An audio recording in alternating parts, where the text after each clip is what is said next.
गद्य विधि का दूसरा अध्याय है निराला जी, जो कि रामधारी सिंह दिनकर द्वारा लिखा गया संस्मरण है। यानी कि आपका जो निराला जी चैप्टर है, दूसरा चैप्टर, ये किस विधा की रचना है? संस्मरण विधा की रचना है। संस्मरण किसे कहते हैं? किसी व्यक्ति, वस्तु, स्थान को याद करते हुए अपने अनुभवों को लिखना। यानी कि जब भी आप किसी स्थिति को, किसी घटना को, किसी व्यक्ति से हुई आपकी मुलाकातों को जब आप लिखते हैं तो उसे संस्मरण कहते हैं, यानी कि सम्यक स्मरण। ठीक है, तो अब आपको क्या करना है, इसमें अपने साथ एक पेंसिल रखनी है और जहाँ मैं आपको बताऊँ वहाँ पे आपको अंडरलाइन करना है।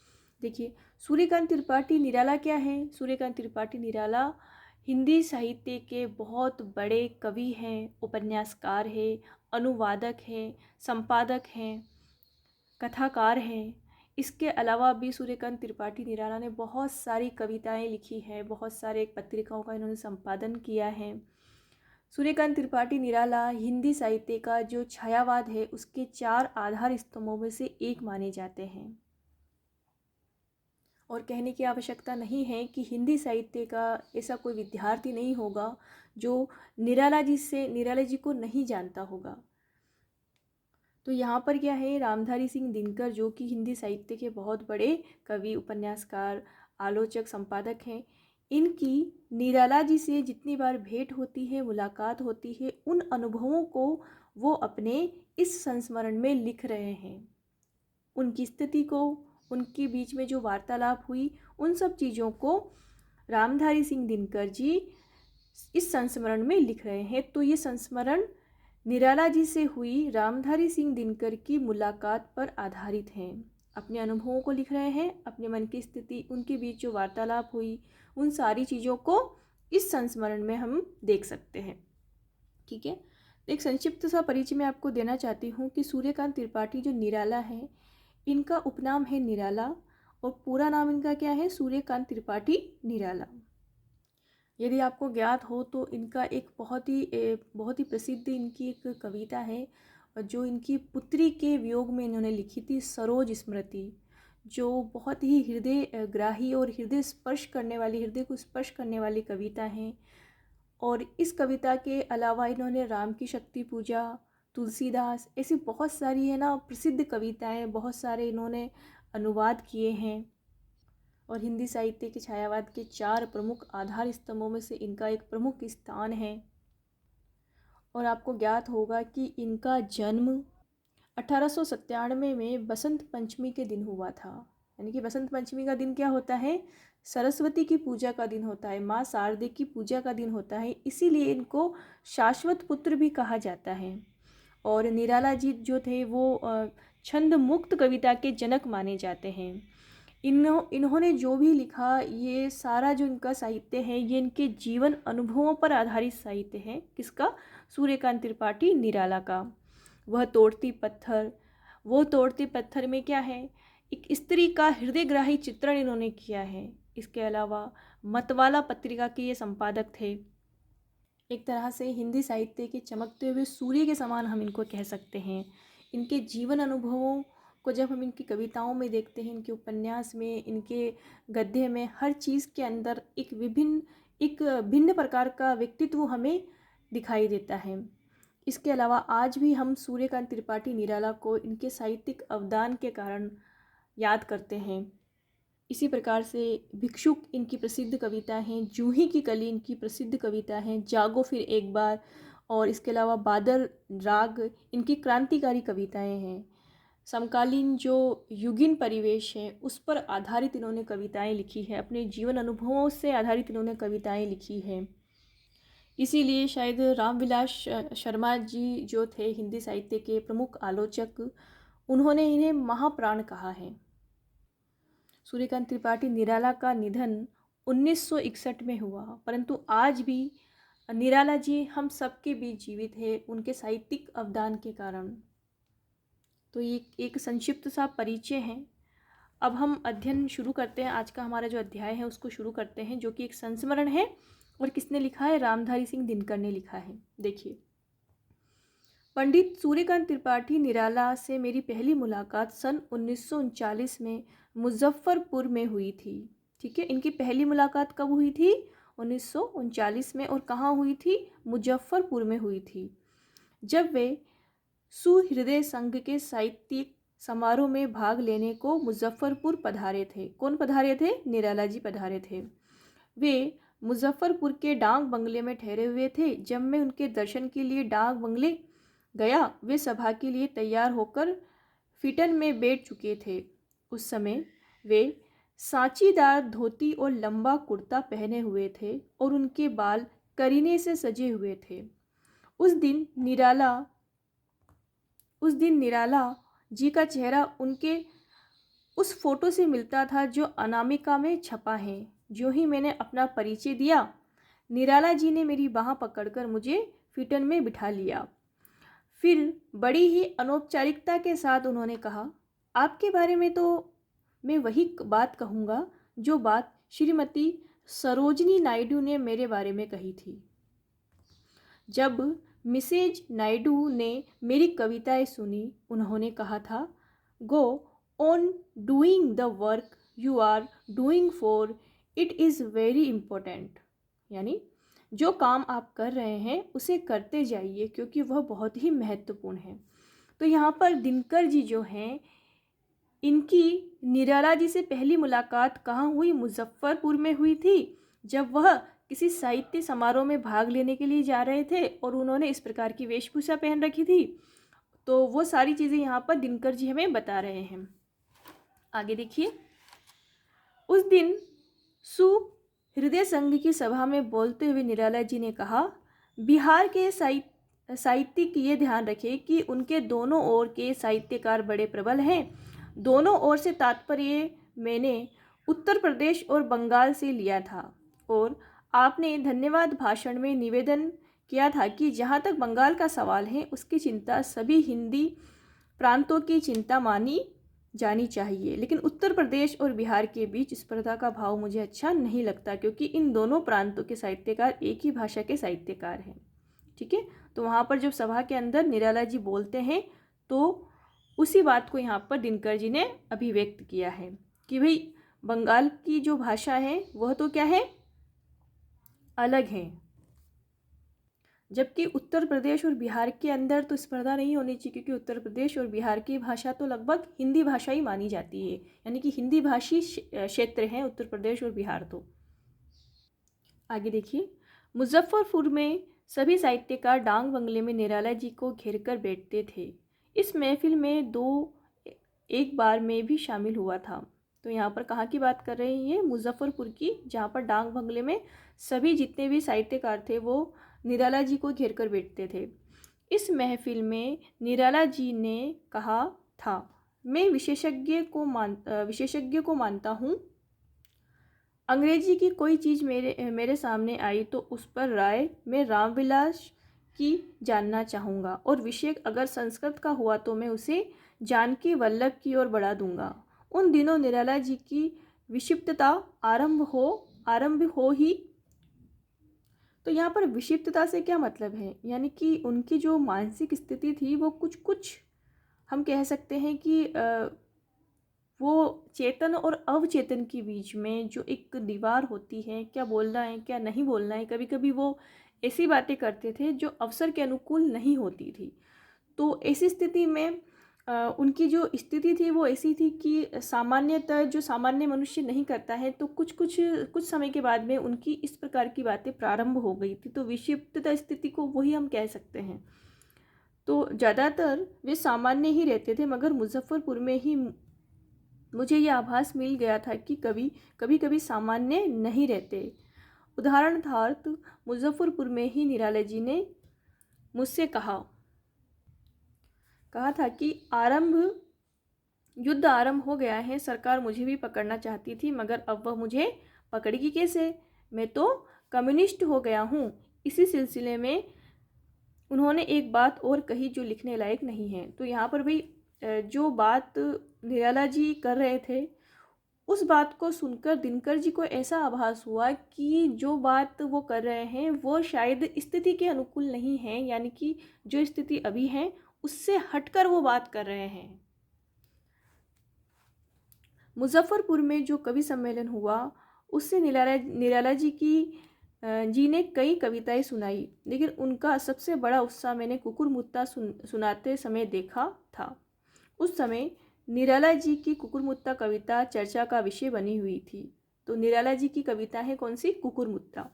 यह प्रगतिवाद का ज़माना था और प्रगतिवाद आलोचक कुकुरमुत्ता में अपने आंदोलन का उदाहरण देख रहे थे। कुछ लोगों का यह भी ख्याल था कि गांधी जी जिस हिंदुस्तानी की बात करते हैं उसका नमूना कुकुरमुत्ता में देखा जा सकता है। इधर मेरे एक कवि मित्र ने मुझे सुझाया कि कुकुरमुत्ता में पंत निराला संघर्ष की झांकी है। पंत कौन थे? वही छायावाद के आधार स्तंभ में से एक थे, सुमित्रानंदन पंत। और निराला संघर्ष की झांकी किसमें? कुकुरमुत्ता में। जैसे पंत निराला संघर्ष की एक झांकी लोकायतन में भी देखी जा सकती है। गुलाब पंत जी हैं और कुकुरमुत्ता स्वयं निराला जी। कुकुरमुत्ता क्या है? एक कविता है जिसके अंदर ऐसा बताया जाता है कि जो एक संपन्न और अमीर वर्ग है वो तो क्या है? गुलाब है, और जो निम्न और शोषित वर्ग है वो क्या है? कुकुरमुत्ता है। गुलाब विदेश से मंगवाकर यहाँ लगाया गया है, मगर कुकुरमुत्ता अपने आप उपजता है। यहाँ पर से आप अंडरलाइन करेंगे, गुलाब पंत जी है, वह किसी को लगाए नहीं लगता। कुकुरमुत्ता से यह संकेत भी मिलता है कि उस समय निराला जी उर्दू की रवानगी अपनी भाषा में लाना चाहते थे। सुना है कि उन दिनों फिराक गोरखपुरी और जोश मलिहाबादी के बाद निराला जी की संगति अक्सर मलिहाबादी के साथ निराला जी की संगति अक्सर होती थी। पंडित नंद दुलारे वाजपेयी ने लिखा है कि कुकुरमुत्ता को शोधते संवारते समय निराला जी ने अपने उर्दू दा मित्रों से भी राय मशवरा किया था। जिन दिनों मुजफ्फरपुर में निराला जी से मेरी मुलाकात हुई, उन्हीं दिनों निराला जी की मुलाकात जोश मलिहाबादी के साथ में किसी रेडियो स्टेशन पर हुई थी। निराला जी ने बातों बातों में जोश का जिक्र किया था और हमें बताया था कि जोश साहब से निराला जी की बादल छाए कविता बहुत पसंद आई थी। तो दिनकर जी की जो निराला जी से पहली मुलाकात थी, ये सारा वर्णन हमें उसी का मिलता है। अब देखिए दिनकर जी की निराला जी से दूसरी मुलाकात कब हुई। एक तो आपको डेट ध्यान रखनी है कि दिनकर जी से निराला जी की पहली मुलाकात कब हुई? मुजफ्फरपुर में हुई। और दूसरी मुलाकात कब हुई निराला जी से? उनकी दूसरी मुलाकात कहाँ हुई? देखिए, निराला जी के साथ मेरी दूसरी मुलाकात, यहाँ से आप अंडरलाइन करेंगे, मेरी दूसरी मुलाकात साहित्यकार संसद के मकान में हुई। ठीक है, ये आपको ध्यान रखना है। उस समय निराला जी ने गेहुआ पहनना आरंभ कर दिया था। महादेवी जी ने बताया कि एक दिन अचानक निराला जी के भीतर ये भाव जगा कि अब मुझे गेहुआ धारण कर लेना चाहिए। फिर क्या था, निराला जी ने अपने कपड़े खुद ही गेरिका रंग में रंग लिए। कवि को इतना ही धीरज नहीं रहा कि वे गीले वस्त्रों को सूखने दे। उन्होंने उन्हें कच्ची हालत में ही पहन लिया। तब वे बोले, बस अब ठीक है, घर की भी क्या आवश्यकता है, किसी पेड़ के नीचे अब मैं ज़िंदगी गुजार सकता हूँ। ठीक है, इस प्रकार का ये वर्णन है।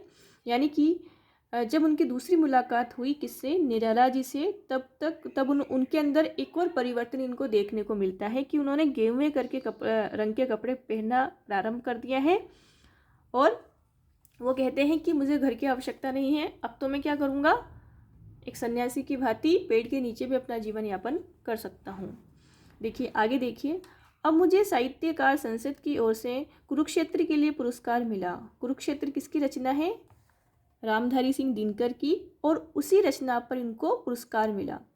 मेरे अभिनंदन के लिए साहित्यकारों की एक सभा संध्या समय गंगा की रेती पर आयोजित की गई। उस सभा में प्रयाग के प्राय सभी साहित्यिक सम्मिलित हुए थे, मगर निराला जी उसमें नहीं आए। वे दिन में ही आकर मुझे आशीर्वाद दे गए थे। श्रीयुक्त राय कृष्णदास जी तथा अन्य साहित्यकारों के साथ मैं भोजन कर रहा था, तभी निराला जी एक महिला के साथ आए। उस दिन वे केवल अंग्रेजी में ही बोल रहे थे। उस दिन क्या हुआ, निराला जी दिन में आकर उनको आशीर्वाद देकर चले गए थे। जब कुरुक्षेत्र के लिए दिनकर जी को पुरस्कार मिला था, लेकिन जब वो खाना खा रहे थे उस समय निराला जी आते हैं और वो उस समय सिर्फ अंग्रेजी में ही बात कर रहे होते हैं। श्री शुद्ध श्री राय कृष्णदास जी तथा अन्य साहित्यकारों के साथ में भोजन कर रहा था, तभी निराला जी एक महिला के साथ आए। उस दिन वे केवल अंग्रेजी में बोल रहे थे। राय कृष्णदास जी से उस महिला का परिचय कराते हुए उन्होंने कहा, this is Shri Rai Krishnadas, noble man from Banaras. ये बनारस के रईस श्री कृष्ण रायदास हैं, राय कृष्णदास हैं। उस दिन बोलकर उन्होंने मुझसे कुछ भी नहीं कहा। मतलब उस दिन निराला जी ने दिनकर जी को बोलकर कुछ भी नहीं कहा, वो सिर्फ राय दास जी से बात कर रहे थे। मैंने जब उन्हें प्रणाम किया, उन्होंने मेरी पीठ ठोकी और जरा सा मुस्कुरा कर वह चले गए। ठीक है, अब देखिए 2 मुलाकात हो गई, किसकी? निराला जी से दिनकर जी की। अब देखिए तीसरी मुलाकात कहाँ होती है। निराला जी के साथ मेरी तीसरी मुलाकात 1947 ईस्वी में काशी में हुई, जब नंद दुलारे जी और डॉक्टर रामविलास शर्मा के प्रयत्न से निराला जी की स्वर्ण जयंती मनाई गई थी।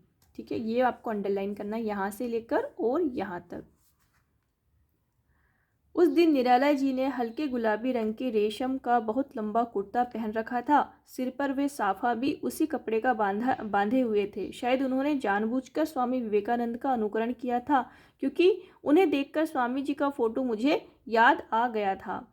गरीबी का दृश्य यह था कि रेशम से लेस कवि तंबाकू मलते हुए पैदल चल रहे थे और कुछ थोड़े से लड़के उनकी गज़लें गाते हुए उनके पीछे पीछे आ रहे थे। जुलूस बिल्कुल छोटा और प्रभावहीन था। उससे केवल यह व्यंजित होता था कि निराला जी बिल्कुल भोलानाथ हैं और प्रशंसक उन्हें जो भी नाच चाहें नचा सकते हैं।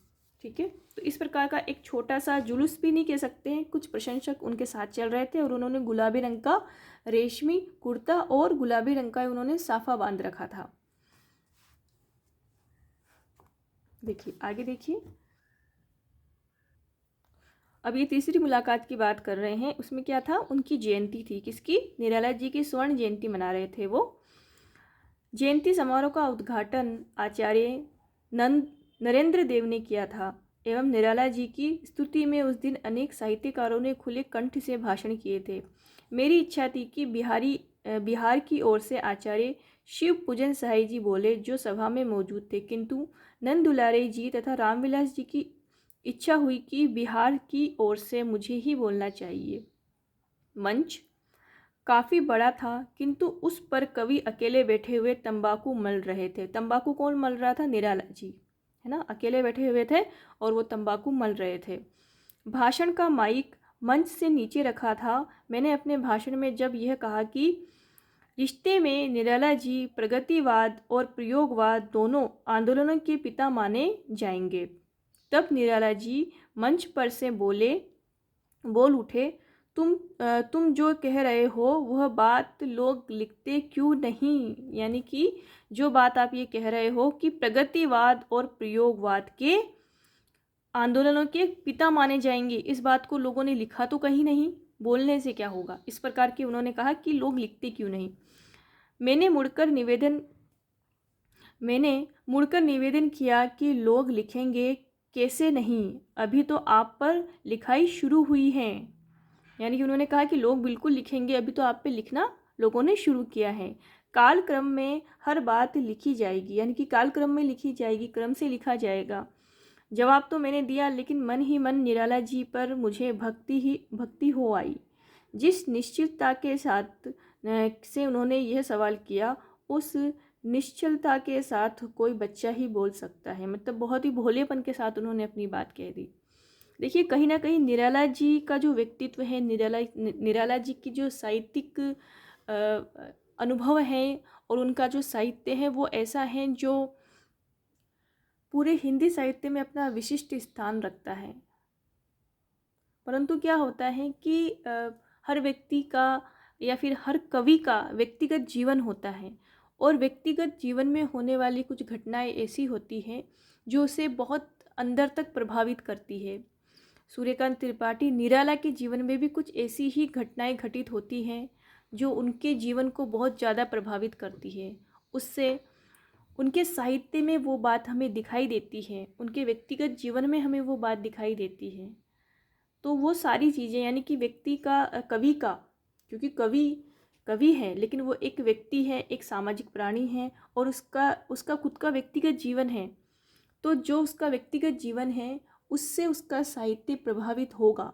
और इस बात को हम उनकी जो सरोज स्मृति है, जब उनकी पुत्री का निधन हो चुका होता है, उसके बाद पुत्री के निधन के उपरांत उसके वियोग में कविता लिखते हैं सरोज स्मृति, जो वाकई में बहुत ही हृदयग्राही कविता है। तो कुल मिला के हम कह सकते हैं कि कवि का व्यक्तिगत जीवन उसके साहित्य को भी प्रभावित करता है और उसके व्यक्तित्व को भी प्रभावित करता है। तो कभी कभी हम देखते हैं ना, किसी व्यक्ति विशेष में पहले तो ये व्यक्ति ऐसा नहीं था, अब ये ऐसा कैसे हो गया। उसके जीवन में बहुत सारी घटनाएं ऐसी घटित हुई, बहुत सारे परिवर्तन आए, बहुत सी स्थितियां बदली हैं, इस वजह से उसका पूरा व्यक्तित्व ही बदल गया है। कोई विरला ही होता है जो नहीं बदलता है। और देखा जाए तो व्यक्ति बचपन से लेकर वृद्धावस्था तक हमेशा एक साथ नहीं रहता है। जैसे जैसे परिस्थितियां बदलती हैं, उसका व्यक्तित्व और उसका स्वभाव भी बदलता जाता है। ठीक है, तो अब हम आगे देखते हैं। तो उनके व्यक्तित्व में जो परिवर्तन हमें दिखाई देता है ना, वो उनका निराला जी के जीवन में जो घटनाएं घटित होती हैं उसकी वजह से उनके जीवन में बहुत सारे परिवर्तन और उनके स्वभाव में परिवर्तन हम देख सकते हैं। तो यहाँ पर दिनकर जी भी यही बात हमें समझाना चाहते हैं कहीं ना कहीं।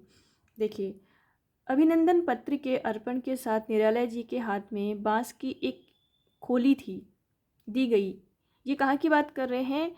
जब निराला जी का जो मनाई जा रही थी, निराला जी की स्वर्ण जयंती मनाई जा रही थी, उसी समय की ये बात कर रहे हैं कि अभिनंदन पत्र के अर्पण के साथ निराला जी के हाथ में बांस की एक खोली थी, दी गई, और सार्वजनिक रूप से कहा गया है कि इस खोली के भीतर 10,000 रुपये है। ठीक है, यानी कि उनको जब प्रशस्ति पत्र वो जो भी दिया जाता है उपहार के रूप में वो दिया गया, और सार्वजनिक रूप पर माइक पर यह अनाउंस भी किया गया कि इसके अंदर कितने रुपए हैं, 10,000 रुपये हैं। सभी ने बड़े ही उत्साह से तालियां बजाई, सभी ने बहुत तालियां बजाई और कवि आनंद से खिल उठे। उन्होंने सारी राशि किसके नाम लिखी? नवजादिक लाल के परिवार के नाम, रामकृष्ण मिशन के नाम, सिस्टर निवेदिता के स्मारक आदि कामों के लिए वितरित कर दी। अब उनको जो राशि मिली, उनको उस समारोह के अंदर वो सब राशि उन्होंने सबको बांट दी, स्वयं के पास नहीं रखी। आगे देखिए, सभा ने और भी तालियां बजाई। जब उन्होंने ऐसा कार्य किया तो सभा ने और भी तालियां बजाई और भी हर्ष निनाद किया। पीछे मेरे कानों में यह भनक पड़ी कि बांस की खोली बिल्कुल खाली है। ये देखिए, इससे बड़ी क्या विडंबना होगी कि इतने बड़े साहित्यकार को आप उपहार दे रहे हो और आप अनाउंस कर रहे हो कि इसके अंदर 10,000 रुपये है, लेकिन पता चलता है पीछे से कि ये तो बिल्कुल खाली है। सिर्फ सार्वजनिक रूप से ये बताया जा रहा है कि इसमें पैसे हैं, जबकि अंदर कुछ भी नहीं है। तब भी आप देखिए निराला जी का जो बड़कपन देखिए कि वो कहते हैं कि ये राशि वो खुद के पास नहीं रखते, वो सब में वितरित कर देते हैं ना, रामकृष्ण मिशन, सिस्टर निवेदिता आदि स्मारकों के। तो वो राशि भी वो खुद के पास नहीं रखते हैं। तो ये सारी चीज़ें नहीं होनी चाहिए, लेकिन यहाँ पर ये सब चीज़ें बताई है दिनकर जी ने कि ऐसी चीज़ें उनके साथ हुई। तो कहीं ना कहीं उनकी स्थिति और उनका जो स्वभाव है वो बदला, वो ऐसी बहुत सारी परिस्थितियों के कारण उनका स्वभाव बदला होगा। आयोजक रुपए देना अवश्य चाहते थे, मगर रुपए वे जुटा नहीं सके। अब देखिए, रुपए वे जुटा नहीं सके। अगर वो जुटा नहीं सके तो उनको अनाउंस नहीं करना चाहिए था, है ना। इस प्रकार की बात यहाँ पर बताई गई है। मगर रुपए वे जुटा नहीं सके। कौन? आयोजक, जिन्होंने ये समारोह रखा था। कौन सा समारोह? निराला जी की जो स्वर्ण जयंती अवसर पर ये जो समारोह रखा था, उसी की बात यहाँ बता रहे हैं। निदान उन्होंने खाली लिफाफा चढ़ाकर कवि का सम्मान किया। सम्मान की भी कहाँ आवश्यकता थी? अगर हम देखें तो वे आपको खाली लिफाफा ही देना था, तो आपको अनाउंस करना ही नहीं चाहिए था कि इसमें इतने पैसे रखे हैं। सोचता हूँ जब निराला जी को इस बात का पता चला होगा तब उन्होंने क्या सोचा होगा। कहीं उनकी विक्षिप्तता के पीछे ऐसी घटनाओं का भी तो हाथ नहीं है। अब देखिए, किसी भी स्थिति मानसिक स्थिति अगर विकृत होती है, उसके पीछे बहुत सारी घटनाएं जिम्मेदार होती हैं। तो अगर इस प्रकार का कोई मजाक, वो भी इतने बड़े इतने महान कवि के साथ में अगर कोई इस प्रकार का मजाक करेगा, तो उसका अंदर का हृदय कितना आहत होगा। तो इस प्रकार की स्थितियां भी उनकी मानसिक विक्षिप्तता के कारण बन सकती है, किसी भी व्यक्ति का बन सकती है। जबकि व्यक्ति इतना महान है, इतना मतलब कि इतना बड़ा साहित्यकार है, और उसके साथ में इस तरह की घटनाएं घटित होती है, तो उसका मानसिक स्थिति तो खराब होना स्वाभाविक है। आगे देखिए, अभिनंदन का उत्तर निराला जी ने काफ़ी शालीनता से दिया, किंतु तुरंत उनकी विक्षिप्तता की नाड़ी जग गई और वे महारानी विक्टोरिया, एडवर्ड और रविंद्रनाथ ठाकुर के नाम लेने लगे। उस समय नंदुलारे जी, डॉक्टर रामविलास शर्मा और पंडित वाचस्पति पाठक ने उन्हें संभाला और कविता की मांग करके उनकी धारा को उन्होंने मोड़ दिया। यानी कि थोड़ी देर में क्या हुआ, निराला जी कुछ बहकी बहकी सी बातें करने लगे, तो इन सब साहित्यकारों ने उनसे कविता गाने को कहा, कविता बोलने को कहा, तो उनका ध्यान हट गया। निराला जी ने एक दो छोटी छोटी कविताएं अन्यमनस्क भाव से सुनाई और यह कहकर अपना भाषण समाप्त किया कि अब आप अपने घरों में प्रत्यावर्तित हो और किताबों के जरिए कवि पारस को समझने का प्रयास करें। तो उन्होंने ज़बरदस्ती कविताएं तो सुनाई और अंत में कहा कि भाई आप किताबों के माध्यम से ही कवि को जानने का प्रयास करें। ठीक है, अगला देखिए, आगे देखिए। उस रात निराला जी के अभिनंदन में जो कवि सम्मेलन हुआ वह लगभग सारी रात चलता रहा और निराला जी सारी रात स्वस्थ चित्त बैठे रहे। उन्होंने मतलब यहाँ पर उन्होंने अपना भाषण तो समाप्त कर दिया, लेकिन कवि सम्मेलन चलता रहा और निराला जी वहाँ बैठे रहे। उन्होंने कई बार कविताएं सुनाई और हर बार अद्भुत समा बांध दिया। उस सम्मेलन में सुमन जी ने और जानकी वल्लभ जी ने निराला जी पर अपनी अपनी कविताएं सुनाई। दोनों कविताएं अत्यंत उच्च कोटि की थी। दिन में निराला जी मेरे भाषण से बहुत प्रसन्न हुए थे। रात में जानकी वल्लभ जी की कविता से वे बाग बाग हो उठे। फिर उन्होंने कहा, आज बिहार ने मुझे काफ़ी पेमेंट किया है। अगला देखिए, निराला जी सभा में रह रहकर तंबाकू मलते ही रहते थे। अक्सर थोड़ा सा प्रसाद मुझे भी देते थे। तंबाकू मतलब वही आप जानते होंगे सभी। वे जब तंबाकू को ताली से ठोकते थे तो उसकी झांस पास बैठे आदमी को लगती थी और उनका मुंह पिचक जाता। ऐसे अवसरों पर निराला जी हंसते हुए कह उठते, हाँ, इतनी झांस तो निराला के पास बैठने से अवश्य लगेगी। देखिए, क्या होता है कि एक साहित्यकार, एक कवि जो होता है ना, वो अपनी बात कभी कभी सीधे तरीके से नहीं कहता है। वो अपनी बात व्यंग्य के माध्यम से कहता है। वो अपनी बात कहने के लिए किसी भी व्यंग्य का या फिर सीधे तरीके से बात को नहीं कहना, घुमा फिरा कर अपनी बात को कहना, ये एक साहित्यकार का अंदाज होता है। तो यहाँ पर वो कहते हैं कि भाई निराला के पास बैठोगे तो इतनी झांस तो लगेगी, है ना। जैसे तंबाकू की झांस होती है, तंबाकू के अंदर क्या होता है, एक गंध होती है। आगे देखिए, इसके बाद निराला जी के साथ मेरी मुलाकात कई साल तक नहीं हुई। हाँ, इसके बाद क्या हुआ, जो रामधारी सिंह दिनकर हैं, उनके साथ में मुलाकात नहीं हुई। हाँ, कान में यह बात पड़ती रही कि वे पागल हो गए, है ना। मैं आपको बता रही थी कि किसी भी व्यक्ति के जीवन में जब कुछ परिस्थितियाँ ऐसी घटित होती हैं तो वो उसके व्यक्ति को झंझोर देती है। तो उस वजह से उसकी स्थिति ऐसी हो जाती है कि हम उसको लोग या समाज उसको पागल कहने लगता है बिना उसकी स्थितियों को समझे हुए। तो बहुत दिनों तक तो इनकी मुलाकात नहीं हुई, किसकी, रामधारी सिंह दिनकर की, किससे, निराला से। परंतु उनको ये बातें सुनाई में आती थी कि वो पागल हो गए हैं और बिना प्रसंग के भी महारानी विक्टोरिया, अष्टम एडवर्ड, रविंद्रनाथ ठाकुर, विजय लक्ष्मी पंडित और महादेवी जी के नाम लेते रहते हैं। मतलब बिना बात के वो उनके नाम लेते रहते हैं। एक बार यह भी सुना कि अब वे हिंदी में अपना नाम नहीं लिखते, अंग्रेजी में लिखते हैं। फिर यह सुना कि निराला जी ने अपना नाम सैयद हसन रख लिया। यह सुना कि एक बार एक प्रकाशक उन्हें रॉयल्टी के पैसे देने गया तो रसीद बनाने से निराला जी ने यह कहकर इनकार कर दिया कि रसीद मेरी ओर से प्रधानमंत्री लिखेंगे। यानी कि वो कुछ बहकी सी बातें करने लगे थे कुछ समय के बाद में। ठीक है, आगे देखिए। उन दिनों निराला जी कभी कभी अपने को रविंद्रनाथ का पुत्र भी बताते थे। उन्होंने चाहा था कि हिंदी में उनका सम्मान उसी तरह हो जिस तरह बंगला में रविंद्रनाथ का सम्मान हुआ था। किंतु किसी विश्वविद्यालय को यह भी नहीं सूझा कि वह डॉक्टरेट देकर निराला जी का सम्मान करे। इस व्यथा की अभिव्यक्ति इस रूप में हुई कि निराला जी ने अपने को ही विश्वविद्यालय मान लिया और वे अपनी पसंद के युवकों को डॉक्टरेट देने लगे। अब देखिए ये जो बात यहाँ पर कही है, अंडरलाइन करनी है आपको ये सारी। इसमें ये बताया गया है कि जब कोई साहित्यकार है, कोई कवि है या कोई भी बड़ा व्यक्ति है, अगर आप उसके मूल्यों का और उसके व्यक्तित्व का, उसके द्वारा किए गए कार्यों को नहीं देखते हो और उसका मतलब उचित सम्मान नहीं होता है, तो कहीं ना कहीं उसके मन के अंदर इस प्रकार की भावना आने लगती है और मानसिक रूप से ये सब चीज़ें उसे बहुत प्रभावित करती हैं। तो वही बात यहाँ पर दिनकर जी हमें बता रहे हैं कि किस प्रकार से वो चाहते थे कि बंगाल में जिस प्रकार से रविंद्रनाथ ठाकुर को माना जाता है उसी प्रकार से हिंदी में उनको माना जाए। आगे देखिए।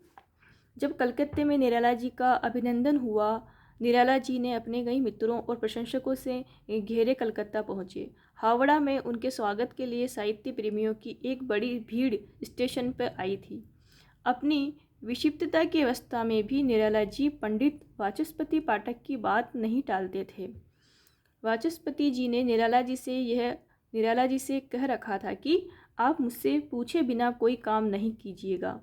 सो निराला जी अबोध बच्ची के समान प्लेटफॉर्म पर उतरकर वाचस्पति जी की बंगले में खड़े हो गए, है ना। वाचस्पति जी ने निराला जी से कहा, देखिए निराला जी, ये सारी भीड़ आपको ही देखने को स्टेशन तक दौड़ी आई है। लगता है पूरा कलकत्ता ही यहाँ उमड़ पड़ा है। निराला जी को केवल एक ही जिज्ञासा हुई। उन्होंने पूछा, क्या टैगोर खानदान के भी लोग इस भीड़ में हैं? वाचस्पति जी ने कहा, हाँ, टैगोर खानदान के भी लोग इस भीड़ में हैं। ये सुनकर निराला जी को बड़ा संतोष हुआ। आगे देखिए। निराला जी से मेरी आखिरी मुलाकात उस समय हुई जब साहित्यकार संसद से भागकर वे कमला शंकर सिंह के घर पर रहने लगे थे। उस बार की प्रयाग यात्रा के समय मैं भाई बच्चन जी के साथ ठहरा था। जब मैंने निराला जी से मिलने की इच्छा प्रकट की, श्रीमती बच्चन ने कहा, थोड़ी देर ही वहाँ रहिएगा, उनका मिजाज इन दिनों कहने में नहीं है। अभी उस दिन यहाँ आए तो हमारे ड्राइंग रूम में पंत जी के सामने ही दंड पेलने लगे। मतलब कि वो बता रहे हैं कि भई आप ज़्यादा देर उनके पास मत बैठिएगा, उनकी मानसिक स्थिति अभी और उनका मिजाज और उनका स्वभाव अभी ठीक नहीं है। निराला जी के दर्शनों के लिए उस दिन मैं भाई गंगा प्रसाद जी पांडे और श्री कामेश्वर शर्मा कमल के साथ गया था। कमला शंकर जी के मकान के बरामदे में निराला जी फकीराना ठाठ से बैठे हुए थे। उनका बिस्तर जमीन पर था। सिराने 2-3 पुस्तकें रखी हुई थी और निराला जी गेहुए रंग की लुंगी और अध बहिया पहने हुए थे। दाढ़ी उन्होंने बढ़ा रखी थी, किंतु वह प्याजी से ज़्यादा नहीं फैली थी। शरीर देखने से भान होता था कि मानो शरीर की चिंता कवि को नहीं है। गंगा प्रसाद जी पांडे तो निराला जी से रोज ही मिलते रहे होंगे। निराला जी ने आते ही मुझे कामेश्वर दोनों को पहचान लिया, है ना। दोनों को इन्होंने पहचान लिया। किसने? निराला जी ने। उन्हें तब यही मालूम था कि मैं सब रजिस्ट्री करके अपनी रोजी कमा रहा हूँ। मैंने थोड़ी देर में अपने जीवन में होने वाले परिवर्तनों का हाल उन्हें सुनाया और निवेदन किया कि मैं इन दिनों राज्यसभा का सदस्य हूँ, किंतु बातें केवल औपचारिक थी। यानी कि वो जो बातें बता रहे थे कौन? रामधारी सिंह दिनकर जी, किसको? निराला जी को। उसमें उनको कोई रुचि नहीं थी। उनकी दिलचस्पी मेरे पेशे में नहीं, शरीर में थी और मेरा शरीर केवल वे देखकर वे निराश हो गए। आगे देखिए। पहले भी किसी मुलाकात में मैंने निराला जी को कहते सुना था कि जो शरीर से पहलवान नहीं वो कविता की ओर क्यों बढ़ता है। इस बार भी वे उठकर खड़े हो गए और मुझे भी उन्होंने खड़ा होने को कहा। मैंने आज्ञा का पालन किया। फिर वो अपनी छाती से मेरी छाती नापने लगे। मैंने कहा, अब सीना क्या नापते हो निराला जी? मैं तो मधुमेही होकर गल गया हूँ, अब मैं पहलवान थोड़ी ही हूँ। वे बोले, हाँ, तुम अब ईरानी नहीं रहे, हिंदुस्तानी हो गए। जब निराला जी जवान थे तब दंगल का चलन समाज में ज़्यादा था और समझा यह जाता है कि ईरानी दाव पे जानने वाला पहलवान हमेशा दंगल मार ले जाता है। संक्षिप्त में ईरानी पहलवान हिंदुस्तानी पहलवान से श्रेष्ठ समझे जाते हैं। इसलिए मेरे शारीरिक हास पर उन्होंने यह टिप्पणी की कि तुम अब ईरानी नहीं रहे, हिंदुस्तानी हो गए। आगे देखिए। थोड़ी देर के बाद निराला जी भूली भूली बातें करने लगे। एक बार ऐसा लगा मानो वे महारानी विक्टोरिया से बात कर रहे हों। फिर उन्होंने शायद विजया जी की काल्पनिक झांकी देखी और वे बोले, आपकी और जवाहरलाल की जोड़ी खूब अच्छी है,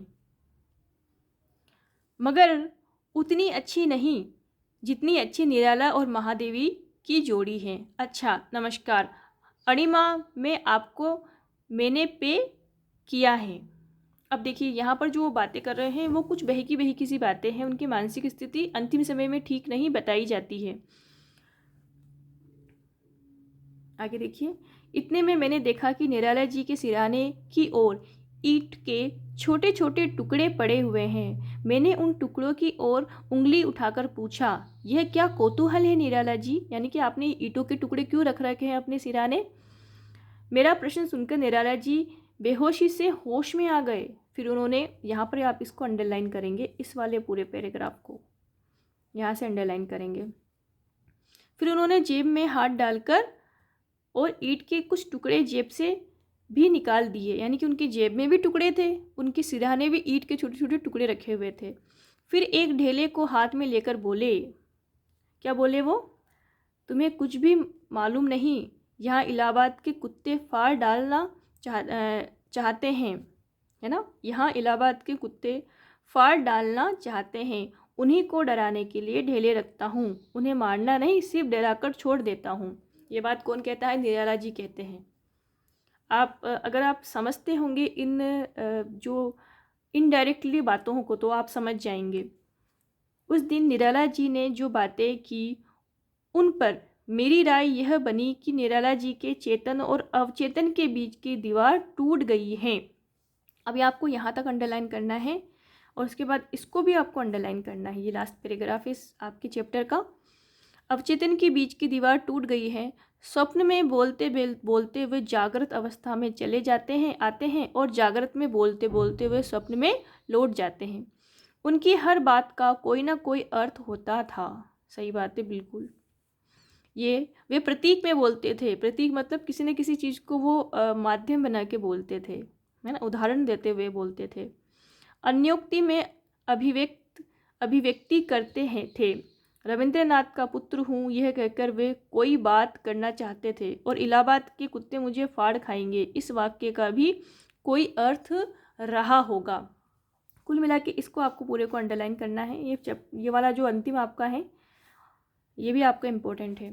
तो कुल मिला के बात यह है कि जो सूर्यकांत त्रिपाठी निराला है, उनके व्यक्तित्व में दिनकर जी को जो बातें महसूस हुई और जो बातें उन्हें लगी, वो सारी चीज़ें यहाँ पर इस संस्मरण में आपको देखने को मिल सकती हैं। यदि आप इस संस्मरण को ध्यान से समझेंगे और ध्यान से सुनेंगे तो बहुत सारी चीज़ें आपको समझ में आएगी। तो ये आपका अध्याय समाप्त होता है यहीं पे आज।